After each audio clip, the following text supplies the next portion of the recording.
Kembali lagi Podcast Jakmas episod 2. Kalau sebelum ni kita bersama dengan salah seorang pelajar perempuan pula, sekarang kita bersama seorang pelajar lelaki. Saya rasa episod kali ini agak sedikit, orang bilang creepy lah.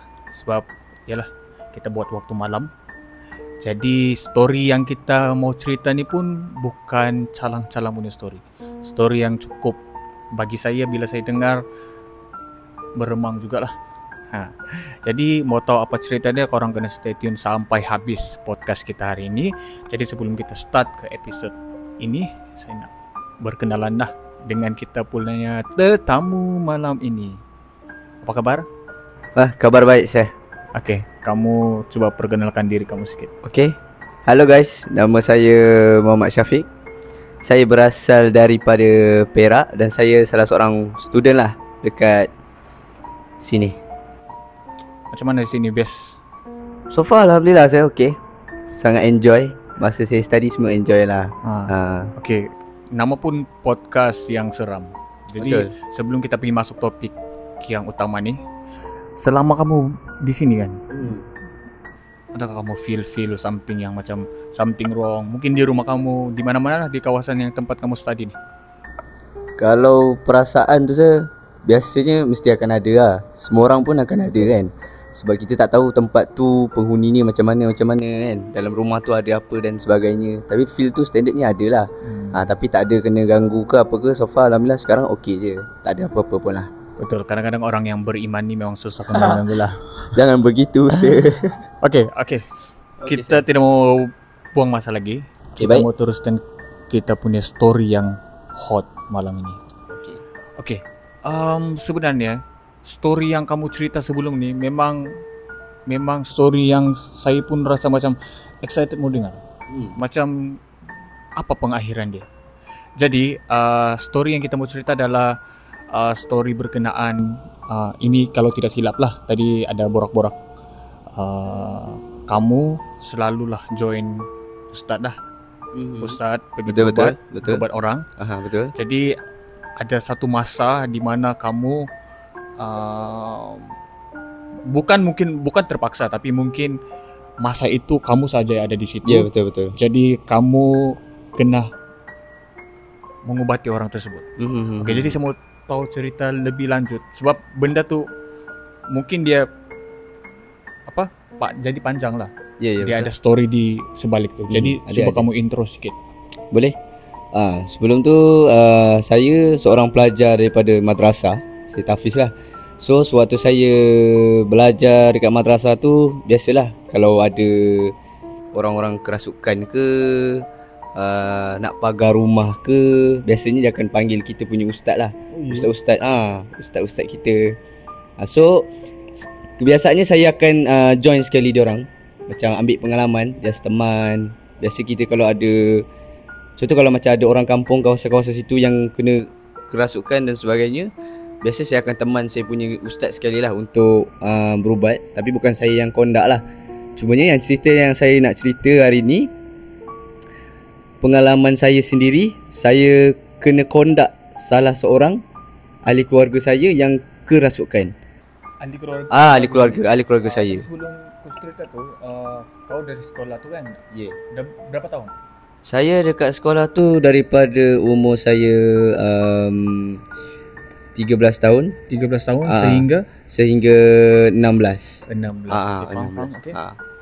So kejadian ni berlaku ketika selepas pandemik tahun 2021 macam tu lah. Time tu saya dah bekerja lah.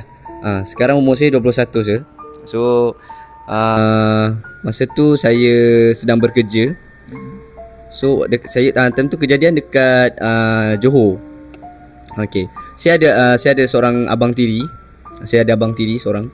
So waktu tu saya tengah bekerja. Biasanya kalau saya kerja, biasalah budak muda main motor kan sir.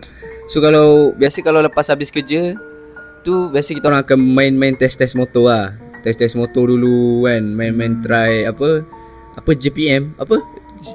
Yang tu lah, meter-meter tu saya kan. Motor lah yang tahu benda tu kan. Try motor dah buat. So tapi hari tu je saya waktu saya nak balik kerja tu, start lepas asar macam tu lah, lepas saya solat asar tu, saya rasa macam saya tak sedap hati, saya rasa tak sedap badan dan sebagainya. Dan waktu balik office aku, kita orang balik time tu pukul 6 lebih balik kerja. And then kawan-kawan saya cakap, "Jom lah Syafiq, kita terus pergi test motor." Tapi saya time tu saya cakap, saya rasa macam tak sedap. Tak sedap hati lah. Saya ada seorang kawan, saya cakap dengan dia, daripada lepas solat asar tu saya dah cakap dah dengan dia, aku rasa macam tak sedap hati lah kan. Cumanya kawan saya tu cakap, tak apalah, istighfar kan, sebanyakkan selawat kan, macam tu. So saya terus decide, bila tak sedap hati tu saya terus decide untuk balik ke rumah kan. Tapi saya nak singgah ke rumah abang tiri saya dululah. Abang tiri saya tu dah berkahwin. So waktu dalam perjalanan untuk pergi ke rumah abang tiri saya tu, saya on the way. Lepas tu handphone saya tak dalam poket kan, atas motor. Lepas tu dia berdering. Dia berdering. So saya takkan kita nak angkat kan atas motor. Cumanya kita cakap, tak tahulah siapa yang call kan. So tak apa, saya teruskan perjalanan terus sampai ke rumah, baru saya nak angkat lah, baru saya call balik ke apa-apa lah. So bila saya dalam perjalanan tu bila saya sampai je serumah abang tiri saya tu, suasana rumah tu tak macam suasana yang seperti biasa, betul. Rumah abang saya ni dia ada 2 ekor kucing rasa. Dia kucing Parsia yang tak, memang susah gila nak keluar rumah. Kalau kita bawa dia keluar rumah, dia masuk balik. Keluar rumah masuk balik. Memang kucing rumah. Kucing rumah. Cumanya hari tu kucing abang saya dua-dua ekor dekat luar. Bukan dekat luar beranda. Beranda orang panggil, yang letak parking kita tu kan. Tapi luar pagar. Di luar pagar saya. Tapi biasanya kalau yang saya tahulah, maaf lah kalau salah ya, tapi yang saya tahu biasanya haiwan-haiwan ni dia lebih tahu apa yang ada di dalam rumah. Macam tu. So saya time tu semua saya tak fikir apa-apa lagi lah. So saya tengok kucing-kucing 2 ekor tu dah ada dekat luar. And pagar rumah abang tiri saya dua-dua terbuka luas. Pagar kucing tu memang berdiri kat situ ke memang, atau dia macam dia 2 ekor tu dia duduk berdua. 2 ekor tu dia duduk macam, dia duduk 2 ekor dekat depan pagar tu menghadap rumah. Just duduk and pandang rumah. Macam tu. Tapi kita tak adalah nak fikir apa-apa kan. Dah risau lah. Betul. So bila saya parking motor, time tu abang saya belum ada anak lagi. So abang tiri saya duduk dengan akak ipar saya je lah.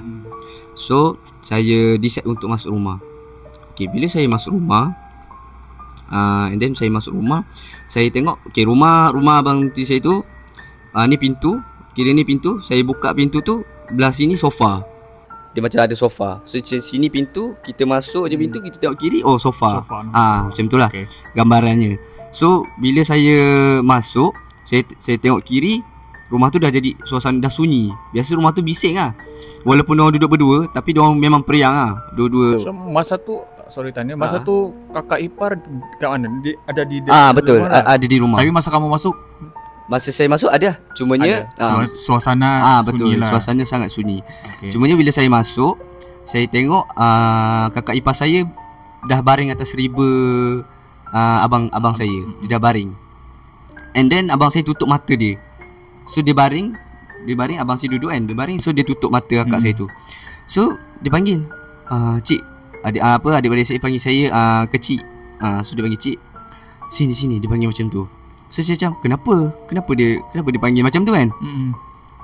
So cakap, sini dia panggil macam tu. So tak apalah, saya pun tak buka helmet lagi. Saya tutup pintu, saya pergi terus dekat abang saya. And then abang saya buka mata akak ipar saya tu. Dia just buka macam tu. Saya cakap, "Cik, cuba tengok ni."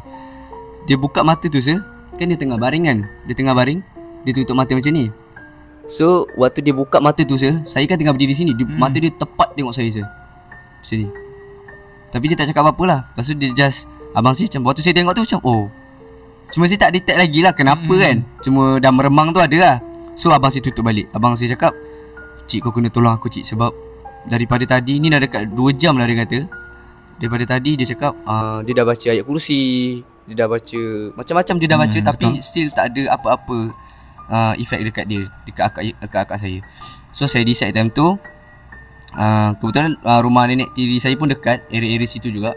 So saya panggil nenek tiri saya untuk pegang dia lah apa-apa kan. So supaya kalau ada benda-benda yang macam, biasa kalau orang kena rasuk kan meracau kan. Risau lah, kita risau. So time tu saya tak percaya lagi dia ni betul ke kena rasuk kan. So macam saya ambil, saya call ustaz saya cakap, scan dulu kan. Scan dulu sebab saya tak tahu kan betul ke tak kena rasuk kan. So saya ambil air dan saya baca apa yang ustaz saya ajar. Saya baca. And then saya suruh nenek saya sapu dekat muka akak ipar saya. Oh, masa ni nenek kamu dah ada lah Betul masa betul. tu. Nenek saya dah ada. Nenek saya dah sampai. Kiranya masa kamu keluar tu, jadi abang kamu ni dia call kamu, kiranya dia call kamu tu kamu ni first option dia lah, ataupun sebelum dia call kamu dia ada call orang lain dulu ke kamu orang first memang dia call? Betul, orang first. Orang first. Sebab saya dapat dengan dia kan. So memang orang first dia call saya. Lepas tu waktu saya dah baca tu, and then saya suruh nenek saya sapu kan. So waktu nenek saya sapu je dia dah start meracau. Saya punya kakak ipar saya, dia orang Sarawak. Dia keturunan Bidayu, tak silap. Bidayu Sarawak kan. Keturunan Bidayu. So waktu dia dah scan, dia dah meracau, and then dia bercakap bahasa Sarawak saya. So kita tak faham bahasa Sarawak kan. So macam betul lah dah meracau. So saya ambil keputusan untuk saya ruqyah dia. So saya ruqyah full lah. Saya ruqyah full sebab saya tak pernah kondak, cumanya saya pernah teman je kan. So cuma hari tu dia macam tiba-tiba jadi. So kita tak expect pun kan. So saya terus, yelah takkan nak tunggu kan. So saya terus je ruqyahkan dia. Baca sampailah dia dah cool down. Bila dia dah cool down, so biasanya kalau kita dah habis ruqyahkan orang yang kerasukan ni, kita akan tanya nama kan. Macam nak bagi tahu dia dah sedar ke belum, macam tu lah. Saya tanya dia, nama dia Mija. So saya tanya dia, Mija ke? Saya tanya macam tu. Tapi dia diam. Tapi mata dia still pandang saya. Tajam tenungan yang tajam orang panggil. Dan saya ulang sekali lagi, Mija ke? So dia diam. And then saya cakap macam ni kat dia, okay, ikut saya mengucap Saya akak ikut saya mengucap. Saya cakap macam ni, Asyhadu an la ilaha illallah. Saya cakap dekat akak Mija tu lah. Saya tahu reaction akak Mija tu apa. Selepas saya cakap Asyhadu an la ilaha illallah, badan akak ipar saya ni besar tau saya. Dia berdiri saya, tegak dia berdiri saya. Dia cakap, engkau siapa nak tentukan agama aku? Dia cakap macam tu? Dia cakap macam tu dekat saya. Waktu dia cakap tu saya punya bulu roma daripada hujung kepala sampai hujung kaki semua dah meremang rasa.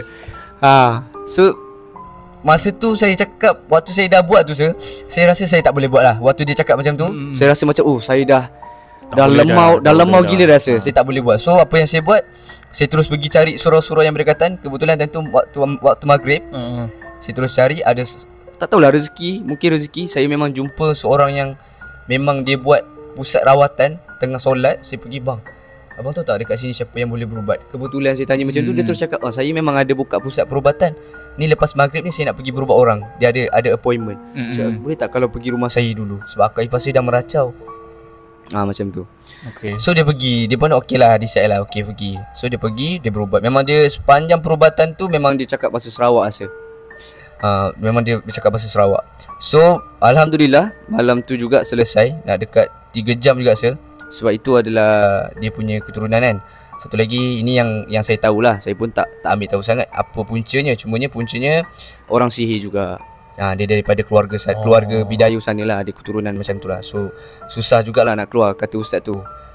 So bila dah settle semua, okay, ini part saya Okay, ini kiranya benda tu dah settle. Benda tu dah settle. Okay, ini adalah pengalaman saya pula yang kena selepas saya berubat dia. Okay, jadi kamu kena tunggu. Okay, stay tune. Sebab tadi dia cuba untuk ubat kakak tiri dia lah. Kakak ipar. Kakak ipar. Selepas dah selesai semua, dan dia pula kena. Jadi mari kita dengar secara lanjut apa dia punya story. Jadi silakan. Okay, saya teruskan saya. Okay, selepas saja saya berubat tu, selepas selesai dah selesaikan dia punya kerasukan, and then nenek saya pun decide untuk tidur situ. Dan dia tidur rumah abang saya tu, and then dia terus tidur dekat dalam bilik lah, bilik atas kan. Masih rumah abang tidur situ 2 tingkat. 2 tingkat. Kamu tidur mana? Saya ada rumah sewa lain. Jadi kiranya lepas kejadian tu kamu balik lah? Tak, saya tidur situ juga. Takut dia lepas waktu dia tidur ke tiba-tiba dia meracau lagi ke apa kan. Macam tu. So waktu yang waktu selesai tu, Kan bising kan, jerit. So ada jiran-jiran yang datang, 2-3 orang yang datang. So diorang kenal lah nenek saya. So nenek saya ajak berborak. Biasalah orang tua-tua saya kan. Curious juga. Tadi mention pasal kucing kan. Kucing tu apa jadi? Lepas selesai tu saya Dia masuk macam biasa lah, dah masuk. Biasa, tak ada apa pun. Kiranya kalau dia dah masuk tu kira dah Okey lah orang kata macam dia dah tak ada apa lah kot rasanya. Okey, so faham. waktu jiran-jiran tu datang saya, biasalah orang tua-tua kan, diorang berborak. So saya bila dah balik kerja, tak rehat lagi. Lepas tu dah kena benda macam gitu. So saya decide untuk main ML dalam bilik. Ada satu bilik dekat atas lah. So saya terus naik bilik. So cakap dengan nenek saya, borak-borak lah dulu, saya nak pergi main game dengan kawan-kawan. Online kan. So kita ni, saya kalau main game saya dah start on ML tu kan, welcome to Mobile Legends tu saya, dia memang lama saya. Dia takkan setengah jam, takkan. Dia memang lama lah, saya. Dia akan makan 3-4 jam punya game. Lagi kita main dengan kawan-kawan kan. So time tu selesai saja, time tu dah dalam pukul 9 dekat pukul 10 macam tu. Selesai tu lah yang kerasukan tu. Lepas tu saya naik dalam pukul 10 macam tu. So saya main. So saya dengar lah diorang tengah borak. Nenek saya semua tengah borak dengan jiran kan, dekat bawah kan. So kita dengar. Sebab saya tidur, saya tak tutup pintu, saya buka sikit. So saya main game lama saya. Time tu saya main memang lama gila, gelak-gelak. Lepas tu, lepas habis main tu, kita dah ngantuk lah. Dah habis main, tutup phone. Tengok jam, pukul 3. Okay, pukul 3 pagi. Besok tu saya cuti, tak kerja lah. Lepas tu, okay, so saya decide untuk tidur lah kan. Tak mandi pun time tu. Dah lah bawa balik kerja. Lepas tu berbual orang, lepas tu tak mandi, basuh kaki pun tak. So decide untuk tidur. Adakah itu orang kata meminta? Kamu meminta. Time tu maaf saya khilaf. Dia hilaf. Maafkan dia. Kemudian waktu saya untuk tidur tu saya dengar lagi suara nenek saya dengan jiran tu tengah berbual. Oh ya. Berborak-borak. Pukul 3 saya. Oh saya dah memang saya still dengar suara dia orang. And then saya tak apalah, saya cakap, tak tidur lagi? Tak balik lagi ke jiran kan? Dah pukul 3. Tak apalah, tidur je lah. Kamu abaikan je. Tapi cerita yang sama lah. Cerita yang sama, dia terus bersambung. Cerita yang sama. Kita sekarang masih dalam cerita yang sama guys. Ni selepas situasi kerasukan tu. So waktu saya tidur, saya dah nak tidur lah saya. Kira macam kita dah terlelap, dah main mata. Dah hampir terlelap saya, boleh datang satu pemikiran. Dia cakap, serius lah, sekarang pukul 3. Takkanlah diorang tak balik lagi. Boleh datang pemikiran yang macam tu saya. Bila datang macam tu, saya terus duduk. Jadi saya rasa macam nak pergi tengok. Nak pergi tengok. Betul ke? Betul. Sebab dah pukul 3. Biasa orang tua-tua ni pukul 10, pukul 9 dah tidur kan. Tapi ni saya dengar diorang punya perbualan tu sangat rancak lah. So abang saya lepas perubatan tu dia terus pergi kerja. Dia kerja malam. So tinggal kat rumah tu nenek saya dengan akak ipar saya saja, dengan saya lah. So saya terus buka pintu. Saya jengah daripada tangga je. Saya jengah je saya. Bawah tu gelap saya. Memang tak ada orang berborak ke apa ke, memang tak ada. Bila dah tengok macam gitu saya memang kita berdebar lah. Kita bukannya berani saja. Saya lemah semangat kan. So memang berdebar. Saya terus masuk bilik. Saya duduk atas katil. And then katil saya ni macam ni katil saya kan. Menghadap ni katil saya. Okay, ni menghadap and then saya punya cermin daripada ujung sini ke ujung situ, dia panjang. Katil tu katil single lah. Katil single. Lepas tu depan saya tu ada cermin panjang macam ni. Cermin dia memanjang macam ni. And then tak ada langsir. Sebab rumah tu kan berdua je kan. Abang saya dengan akak saya je. So memang bilik tu kosong lah. Semua dia bagi tetamu. So memang tak ada langsir bilik tu. So biasa bilik tu memang saya je pakai. Kalau saya datang singgah ke apa, memang saya selalu pakai. So memang tak ada langsir. So waktu saya duduk jantung saya dah berdebar. Cuma ini kiranya kamu duduk di katil kamu lah. So waktu saya dah duduk atas katil tu, saya tak boleh nak baca apa-apa. Mulut saya nak terkumat kamit ayat kursi pun tak boleh. Dia macam berat. And then waktu saya tengah duduk dekat atas katil tu, kan cermin saya panjang betul. Betul. Benda tu makhluk tu, dia menunjukkan wajah dia tapi tak clear. Cumanya dia daripada cermin kan panjang kan. Dia lalu. Kan 3-2. Kepala dia lalu. Biasa kalau dekat TV dia lalu, saya ingat kan. Saya ingat macam ni kan. Ni kamera lalu, saya ingat. Ini tak saya. Kepala dia betul-betul dia menghadap saya. Berdepan. Dia lalu slow tau saya. Bukan laju tau. Bukan laju. slow. Kamu tengok je lah masa tu. Saya tengok je rasa dia macam mana orang cakap benda tu kan. Kalau tak dia keluar dari kalau bilik tu. dia macam mana, saya rasa terpukau saya. Kamu tengok dari hujung dia bergerak dari hujung pergi ke hujung. Dia sampai habis. Sampai habis je. Lepas dia hilang daripada tu, saya terus berlari. Saya terus keluar bilik, saya terus kejut nenek saya. Suruh bangun lah. And then saya tidur sebelah nenek saya malam tu. Seram saya, sumpah. Lepas tu, okay, ada lagi. Lepas tu, okay, lepas dah ini lepas dah 3 hari. Lepas dah 3 hari kejadian berlaku. Kamu masih tidur situ Tak, saya dah tidur bilik, dah balik rumah. Okay. And then ada satu hari tu saya tengah bekerja. Saya kerja kilang baju time tu. Saya kerja kilang baju. Tentu saya punya department bahagian belakang. Di bahagian belakang sekali. And then tentu ada bos saya chat dalam grup. Dia cakap, staff-staff boleh naik atas, jom kita makan KFC. Dia cakap macam tu. Dia ajak makan KFC. So ada budak-budak lain, dia cakap saya jaga mesin. So budak-budak lain cakap, jom Pik naik atas, kita korang naik dulu. Aku nak duduk bawah kejap. Nak saya tengah kerja sikit lagi. Okay. Yang kelakarnya je, waktu saya tengah jaga mesin tu, saya boleh terdetik untuk dengar ruqyah dekat kawasan yang kilang tempat kamu and then bekerja tu. bahagian belakang sekali, department paling belakang, saya tengah jaga seorang diri and saya boleh terdetik untuk dengar ruqyah. Saya pakai earpod. So sebab apa ni, orang-orang yang boleh berubat ni yang saya dengar lah, diorang kata kalau kita nak tahu dalam diri kita ni ada something atau tidak, cuba dengar ruqyah sampai habis.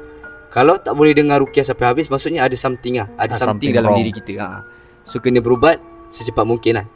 So tapi saya tak tahu kenapa saya nak dengar. Mungkin sebab saya terfikir-fikir lagi kejadian yang pandang tu. Dan saya decide untuk dengar ruqyah pakai earpod. So waktu saya dengar ruqyah kan, dia first Al-Fatihah and then Al-Baqarah kan. Waktu Al-Fatihah tu saya dah hampir hilang dah sebenarnya. Cuma saya tahan untuk dengar. Baru Al-Fatihah tu saya, ruqyah dia panjang kan. Hampir hilang tu maksudnya hampir hilang, kamu mengantuk ke apa? Dia hampir hilang lah. Maksudnya saya hampir tak hilangkan diri. Okay, tak sedar. Okay, tak sedar. Okay. Cuma saya tahan diri saya untuk bertahan dengar benda tu lah. Dengar betul. Okay. So waktu saya dengar lagi, masuk je surah Al-Baqarah, tak silap saya ayat ketiga atau ayat kedua macam tu, saya dah tak boleh rasa. Tangan saya dah shaking, saya punya badan semua dah start shaking. Saya terus buka, saya terus lari. Pergi mana? Saya lari pergi atas. Makan KFC. Pergi atas. So saya dah debar, saya dah takut lah. Saya rasa macam, kenapa aku tak boleh dengar ruqyah sampai habis kan? And then saya check ustaz yang berubatkan akak saya tu, yang saya panggil tu kan. Saya ada nombor dia. Saya check dia. Saya tanya, Assalamualaikum Ustaz. Ustaz, saya nak tanya, tadi saya dengar ruqyah dekat tempat kerja, tapi saya tak boleh dengar sampai habis. Saya rasa nak pitam. Kenapa ya Ustaz? Saya tanya macam tu. And then ustaz tu tanya macam ni, kamu boleh tidur? Dia tanya macam tu. Saya boleh tidur.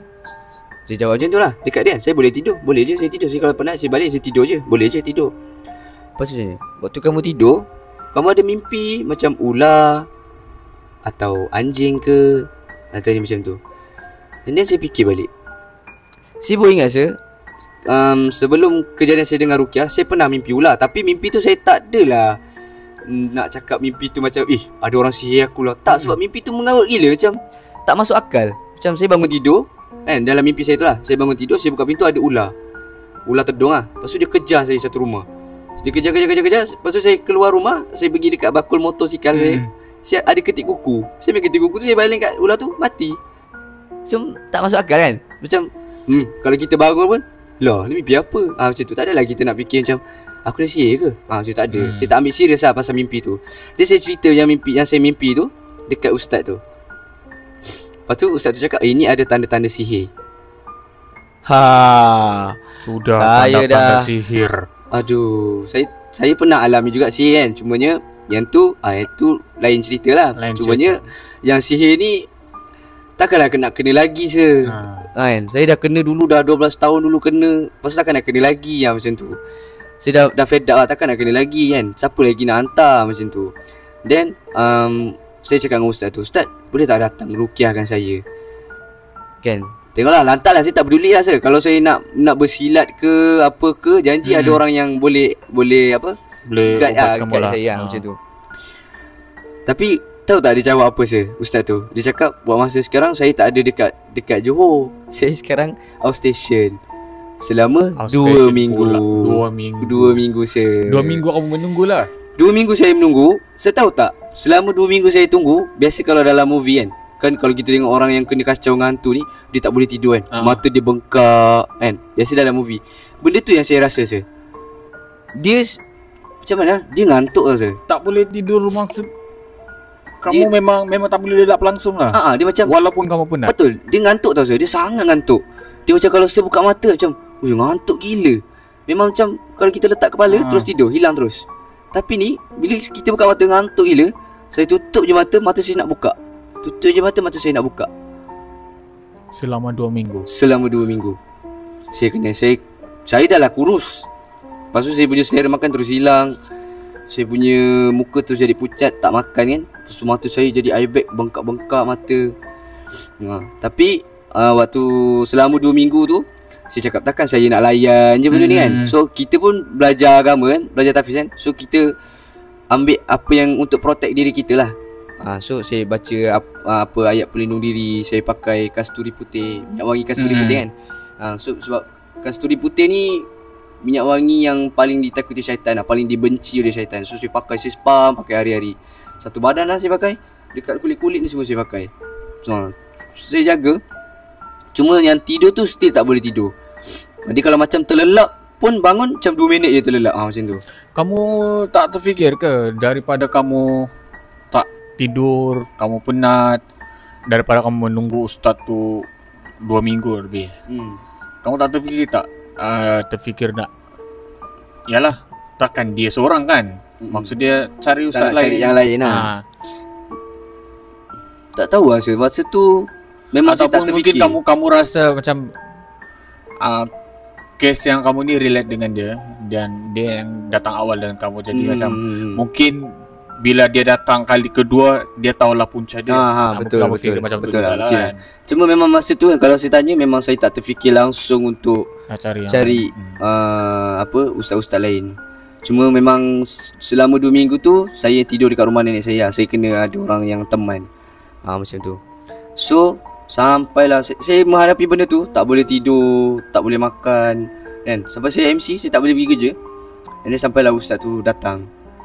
Masa ustaz tu datang, ustaz tu tak boleh nak masuk rumah. Bukan tak boleh masuk rumah, maksudnya dia waktu dia on the way ke rumah saya kan, waktu tu dia message pukul 6. Sebab rumah dia dengan rumah saya tak adalah jauh sangat saya. Betul. Dia dalam, sebab dia orang situ kan. Sebab saya jumpa dia pun dekat surau-surau berdekatan rumah situ. Dia area situ, cuma saya tak pernah pergi lah. Tapi saya rasa dia duduk situ je kan.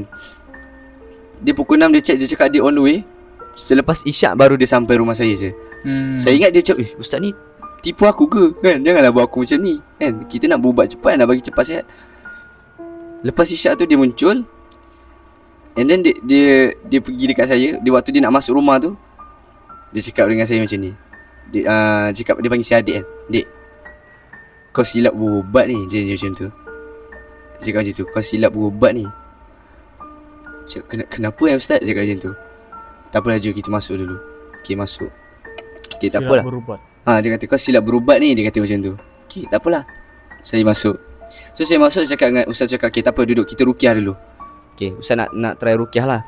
So waktu dia nak ruqyah tu, betul, saya cakap dengan ustaz, kalau saya nak bersilat ke apa, saya minta maaf Macam tu lah, contoh macam ya, kita tak tahu kan, bila benda tu dah masuk, kita tertampar dia ke apa kan.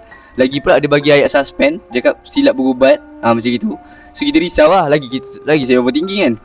So dia cakap dengan saya, kalau rasa nak hilang, macam ada benda nak masuk, lawan.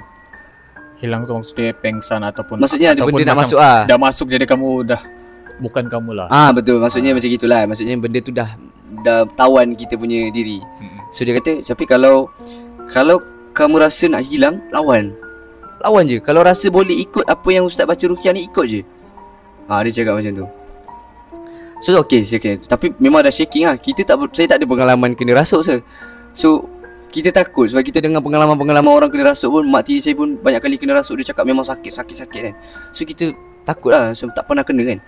So saya takut gila nak kena rasuk. Cumanya waktu dia baca tu betul, saya hampir hilang. Tapi saya lawan, saya ikut yang ustaz saya baca, ustaz tu baca ruqyah. banyak kali juga bila benda tu rasa macam dah lapang sikit, macam mana bila saya dah lapang je, dia datang balik. Maksudnya dia macam nak hilang balik. Faham tak? Bila saya ikut saya lawan sampai dia dah rasa lapang, macam dah tak ada benda, macam lega. Lepas tu bila dah lega ni, kita dah stop baca lah. Macam okey dah lega. Lepas tu benda tu datang balik, dia rasa macam nak masuk balik macam tu. Tapi alhamdulillah sepanjang ruqyah tu memang tak ada kena rasuk ke, tak ada kena apa pun lah, alhamdulillah. Cumanya selepas je saya di ruqyah tu, saya tanyalah ustaz tu, apa benda yang kacau saya kan. So ustaz tu cakap, akak saya kan Bidayuh, orang Bidayuh Sarawak. Benda tu dia dah ada dalam rumah. Faham tak? Keluarga akak ipar saya, dia tak suka abang saya ni. So dia hantar melalui akak ipar saya. So benda tu dah datang rumah. Dia masuk rumah lah benda tu. So akak ipar saya ni kena disebabkan akak ipar saya ni tak boleh duduk sorang-sorang. So bila dia duduk sorang-sorang, dia cepat mengelamun. So waktu dia mengelamun, dia tengok TV. Sebelah TV dia tu dapur, menghadap dapur lah, mengalir ke dapur. So dia nampak benda tu tengah berdiri, panggil dia Mija macam tu. So start situ lah, dia macam tak nak pergi start situ. So benda tu adalah daripada orang yang hantar tu faham tak? Benda tu dia keturunan punya, bukan benda-benda yang singgah-singgah. Kalau benda yang singgah-singgah, benda tu dia still akan attack kita, tapi dia tak akanlah ketara. Maksudnya kalau kita rasa kita kuat, kita boleh fight dengan dia. Faham tak? Cumanya benda ni orang yang hantar. So bila kita ubat, orang tu dia akan rasa ada efek dia. So dia akan attack saya lah. Macam sebab saya orang pertama yang berubat dia. And then kalau saya tak tahu, ustaz tu cakap ustaz tu cakap yang lepas dia berubat tu, dia ada cakap dengan Mijan. Dia ada cakap dengan akak ipar saya. Cuma diorang berborak berdua saja. Dia cakap akak ipar saya cakap, memang sebelum ni kalau ada ustaz-ustaz yang berubat, semua kena. Semua sakit. Ada seorang tu, ustaz tu lumpuh satu badan dekat Sarawak. Ustaz tu berubat dia, habis berubat 2-3 hari lumpuh badan dia. Tapi sembuh lah balik.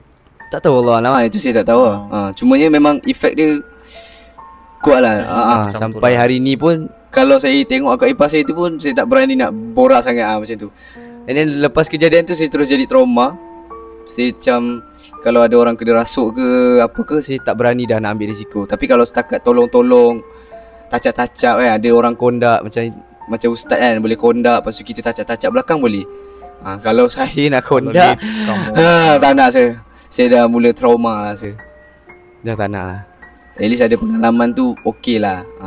Tapi pengalaman yang dia bagi, first pengalaman pun dia dah bagi yang berat-berat. Berat punya pengalaman lah. Efek dia sampai 2 minggu.